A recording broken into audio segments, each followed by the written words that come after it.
Tere kõigile siit Valguskülast, Tartu Raekoja platsilt, Petrone printi ilusa klaasist maja eest.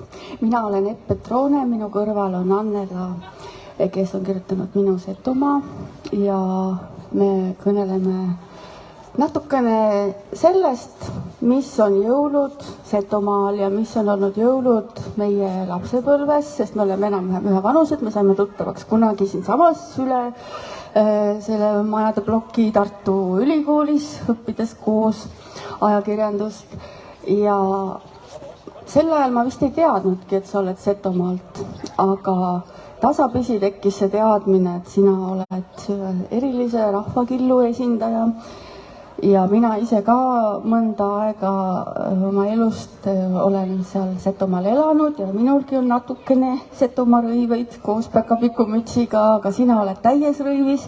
Olgu öeldud, et pärast seda juttu me läheme klaasist majakesse ja siis sa saad näidata kõigile, mis sul veel seal manti all on, eks ole. Aga räägi natukene sellest, mis oli sinu lapsepõlv siis, kui see oli jõulud, näärid ja talsipühad. Äkki olid kõik kolm teil siis seal Setomaal olemas sellel ajal või? Tere ja hüvi pühi kõigile, jah. Et hüvi siis Eesti pühi parhilla. Tere siis kõikidele ja häid pühi ja siis Eesti pühi ja see on väga asjakohane küsimus, sest mingil ajal tõepoolest Setomaal olid kolmed pühad. See oli siis umbes, ma arvan, 80-ndate lõpp, 90-ndate algus, pigem jah, 80-ndate lõpp, kui lisaks talsipühile, mis on siis setojõulud ja mida tähistatakse 7. jaanuaril, kui te küsite, et miks siis jaanuaris, siis setopühad liiguvad koos selle kirikukalendriga ja selle nii-öelda vana kalendri perra on siis setojõulud jaanuaris.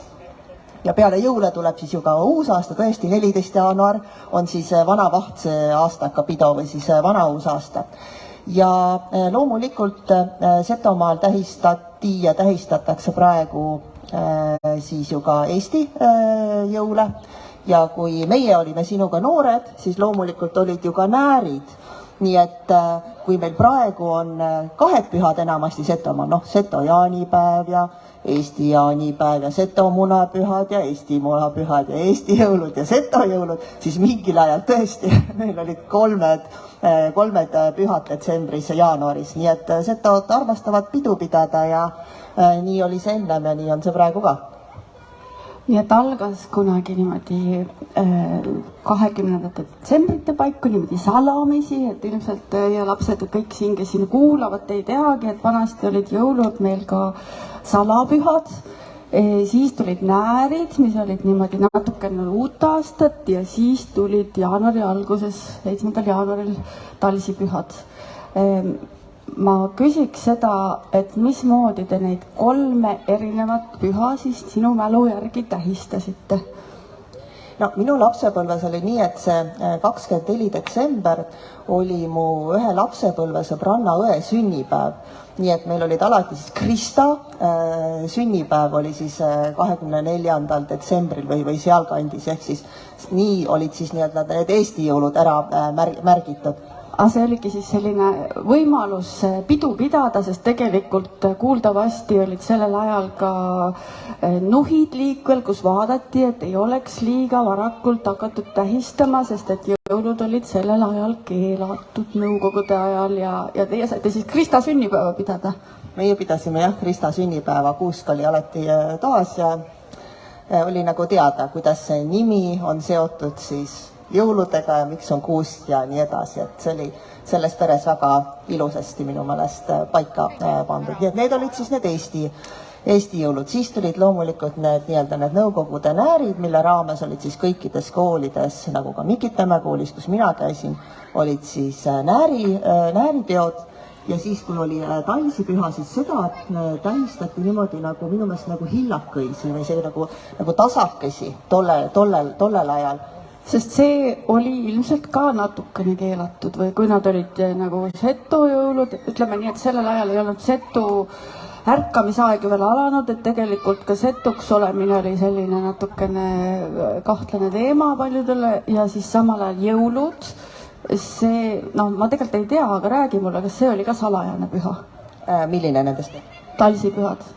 Neid tähistati niimoodi nagu perekeskis, nii nagu tegelikult jõulud, Eesti jõulud on ka ju pigem sellised ju nagu perepühad, siis talsipühid nagu täpselt samamoodi, et kus need seto traditsioonid olid rohkem säilinud, millistes suguosades ja peredes seal tähistati, aga nüüd kindlasti tähistatakse rohkem, meil on talsipühi peod täiesti, nii et nagu sa täpselt ütlesid ka, et nii-öelda ka see seto ärkamisaeg polnud tolleks hetkeks veel kätte jõudnud ja pühi tähistati väiksemal skaalal või noh, rohkem nagu perekeskis, et noh, nüüd kui tuled Setomaale, siis noh, igal pool on näiteks munade pühadel on munaloomkad ja nii edasi, et tollel hetkel seda näiteks ka nii palju ei olnud, nii et nüüd on kindlasti ka nendel, kellel nagu otseselt peretraditsioonis ei ole seda säilinud, seda kommet, ikkagi võimalik nii-öelda seda taastada ja siis pühadest osa saada.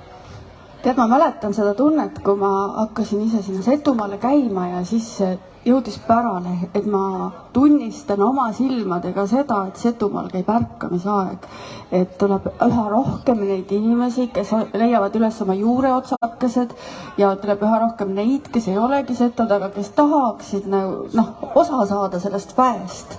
Ja see tegelikult on ju meie silmade all toimunud. See, mäletan mingisuguseid ka teatrietendusi sellel teemal ja kõike sellist nagu enda selle olemise ja oma väe defineerimist. Kas see on ka sinu elus niimoodi olnud? Ma ei tea, kas sinu suguvõsa oli selline, kus oli seda kõvasti alles hoitud neid traditsioone ja et kust see tuli, et seesama tüdrukese käis Tartu Ülikoolis ja siis sa said ju ülemsootskaks, et kusagilt tuli see väe leidmine, et kuidas sa mäletad seda?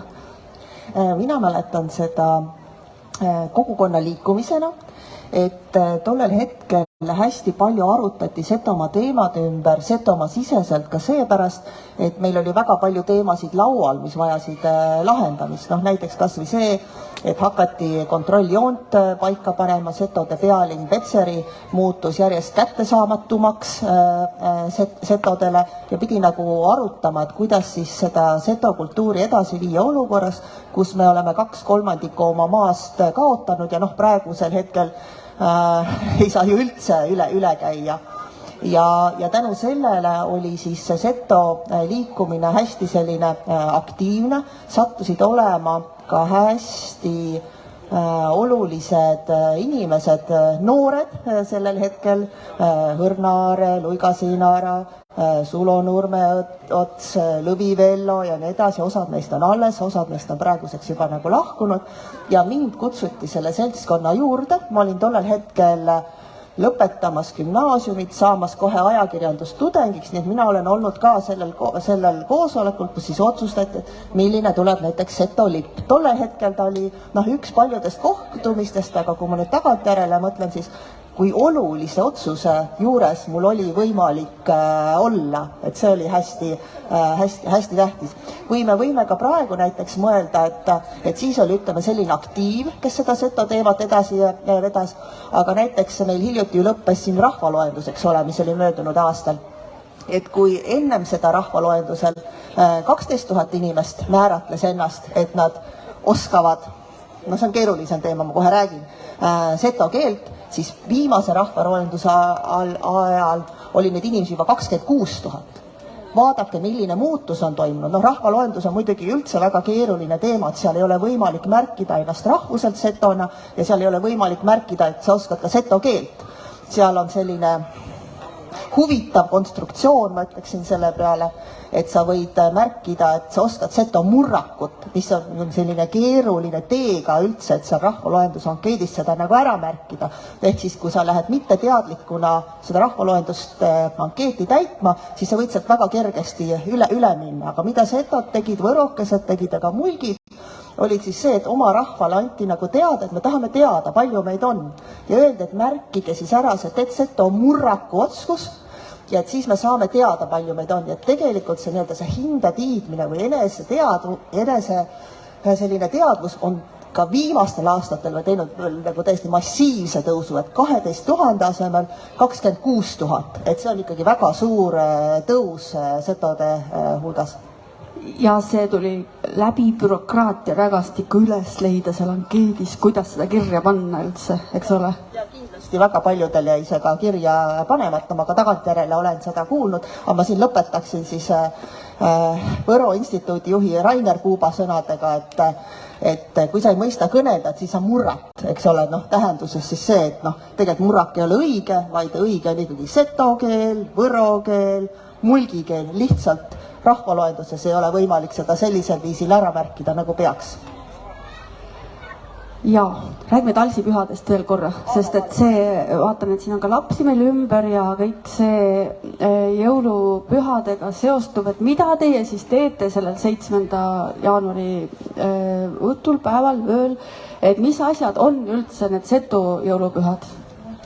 Nad on ka sellised, et saadakse kokku, räägitakse juttu, lauldakse, mängitakse ja mis võib-olla on selline, mis nagu välja paistab, on selline asi nagu kristotamine, et minnakse siis Kristuse ülestõusmist ühest perest teisele soovima ja selle kristotamise jaoks tehakse selline asi nagu lõhi, mis on põhimõtteliselt nagu selline valguslatern, siukse toika otsas on läbipaistvast materjalist selline nagu kerakene, see kerakese seinad võivad olla ka värviliseks kaunitatud, see on küünal. Nii et sa võid siis näha, kuidas näiteks keset küla sellised valguslaternad kõnnivad ringi inimeste käes ja siis lauldakse ka, et see on minu meelest hästi ilus ja hästi eriline, et mul on olnud võimalus seda paar korda kogeda ja see on tõesti hästi-hästi kena ja eristuv. Ja siis mis võib-olla on ka selline tähendusega ka seotud, on selline nagu hõppeveega silmade pesemine. Et aastal 2014 ja 2015, kui Setomaa oli soome-ugri kultuuripealinn, siis me tegime seda ka avalikult, et kui oli kultuuripealinna avamine, mis oligi just talsipühade aeg, meil oli külas toonane vabariigi president Toomas Hendrik Ilves ja siis Seto naised tegid seda ka avalikult, ehk siis sa paned nagu selle hõbeda ööseks, see hõbe, mis ka mul siin all on, ma näitan, eks ole, mul on siin Seto ehted on ka siin räbikul, sa paned selle hõbeda ööseks vette, ja siis selle hõbeda veega sa siis pesed hommikul silmi ja see siis tähendab sellist nagu head, kirgast ja positiivset järgmist aastat, nii et tolle aasta me pesime endal ilusaks kõik siis soome-ugri kultuuripealinna avamisel Obinitsas. Aga ma arvan, et lapsed tahavad teada, kas kingitusi ka antakse või need kingitused antakse kõik nagu nendel Eesti jõuludel ära? No ma arvan, et Setomaal antakse pigem praegu ka nagu Eesti jõulude aeg kingitused, aga ei ole ju keelatud ka siis Seto jõulude aeg neid anda. Aga samas pigem see Setu jõulud on rohkem selline maagia ja valgusmaagia ja kirikumaagia ja sellega seostub? Pigem küll, jah. Olen kõigilt teistelt, kes siin täna käinud, küsinud seda päkapikkude asja ka, sellepärast, et see on üks teema, mida uuritakse lausa kirjandusfolkloristide ja teadlaste poolt, et kus need päkapikud järsku meile siia akende taha tulid. Kas sina oskad seda mäletada, kommenteerida, mismoodi hakkas see sussidesse käimise komme peale ja mis sina lapsepõlvest mäletad ja mis sa Setumaast tead sel teemal? No talsipühi kommetega päkapikud ei ole seotud. Kui mina väike olin, siis meil päkapikud ei käinud, sest et ka minu klassikaaslastel ei käinud. Olgem ausad, see oli ikkagi juba 43 aastat tagasi, 44 aastat tagasi. Et siis päkapiku teema ei olnud üldse nii aktuaalne, aga minu omal aastal, meil on 3 last peres, nendel on siis kogu aeg päkapikud käinud, nii et nüüd on meil siis peres 13 aastat päkapikud käinud. Nii et seda sa ei mäleta, kust nad järsku tulid, mis aastatel ja kuidas nad siia saabusid niimoodi, et regulaarselt akende taha käima? Mulle tundub jah, et meie perre nad tulid tõesti koos meie lastega. Jätkame uuringuid sel teemal, aga praegu me siin lõpetame, tulge siia Petrone Printi Putkasse, siin on siis minu Setumaa ja igasugu muid lasteraamatuid ja ma arvan, et me tutvustame ka natukene veel Setumaa rõivaid. sest et Annela on ikka mitte lihtsalt selles räbikus, vaid tal on ka tegelikult täisrõivad all. Et tulge kaema, härra. Aitäh teile!